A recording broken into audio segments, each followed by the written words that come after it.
الباقي بعد فناء كل شيء. أما في الوجود بعين فكر ترى الدنيا الدنية كالخيال، فكل الكائنات غدا ستفنى ويبقى وجه ربك ذو الجلال. واشهد ان سيد الاولين والاخرين سيدنا محمد صلى الله وسلم وبارك عليه خير من عاش وخير من مات. عاش في الدنيا كالغريب او عابر سبيل، عاش في الدنيا كمن استظل بظل شجره ثم قام وتركها. خير صلى الله عليه وسلم بين الدنيا والاخره فاختار ما عند ربه قائلا بل الرفيق الاعلى بل الرفيق الاعلى، وخاطبه ربه فقال انك ميت وانهم ميتون صلى الله عليه وسلم. اللهم صل وسلم وعظم ومجد افضل مخلوقاتك وصحبه الرسل. صل يا رب عليه صلاه تكرم بها مسواه وتشرف بها عقباه وتبلغه بها من الشفاعه مناه ورضاه. زه يا رب عنا خير ما جزيت به نبيا عن امته ورسولا عن دعوته. يا رب لا تحرمنا في الدنيا من زيارته ولا في الاخره من شفاعته، وارزقنا محبته وصحبته اللهم امين. اما بعد اخوه الايمان وحي الحي الذي لا يموت، فسبحان الحي الذي لا يموت والجن والانس يموتون. جئنا اليوم نودع غاليه غاب الشمس رميها ورسلت وأخرجت الأكفان تحمل بعد قليل على الأعناق إلى أول منازل الآخرة إلى القبر. ندعو الله العلي القدير أن يجعل قبرها روضة من رياض الجنة، وأن يجعل ضمة القبر لها ضمة ترحيب لا ضمة ترهيب، وأن يفتح لها بابا إلى الجنة ويطعمها من طعام أهل الجنة ويسقيها من سقاء أهل الجنة ويكسوها من كساء أهل الجنة، وأن يجعل قبرها روضة من رياض الجنة. اللهم آمين. أما نحن إخوة الإيمان والإسلام فمثل هذه المجالس تذكرنا دائما وأبدا بالنعمة الغائبة عن الكثير، ألا وهي نعمة الوالدان.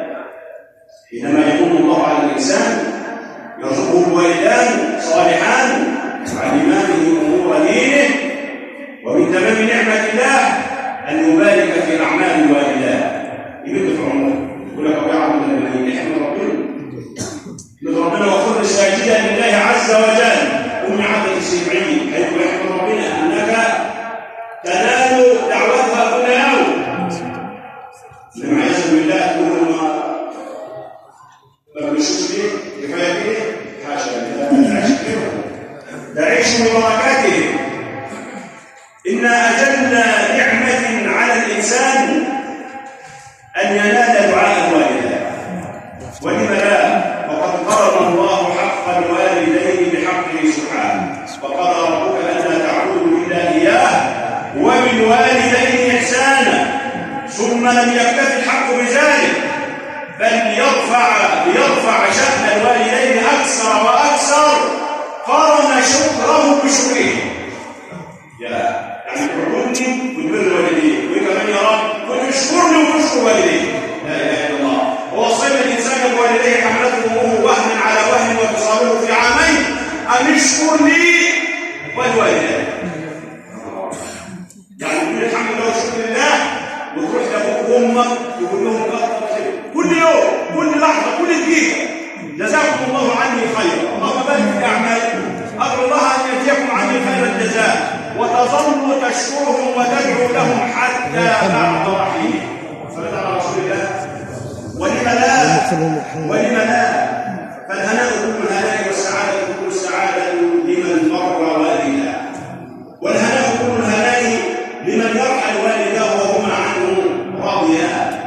يحصل بس بكل والديه يحصل على نشان وجائزه لا يوازيها اي جائزه. ايه هي الجائزه؟ انك تعيش طوال حياتك مستجاب دعوه. اللي يظل طول حياته مستجاب دعوه يقول يا رب، يقول لبيك يا عبدي. نعم، اسباب اجابه الدعاء دي لها اسباب. عايز ربنا يقول لك انا عايز ادعو ربنا اعمل شيء حاضر لبيك يا عبدي، يقول لي طب اعمل ايه؟ بندعو ربنا ما يسلمش. ده عايز ربنا يسلم دعوتك. 3 حاجات: صلاه على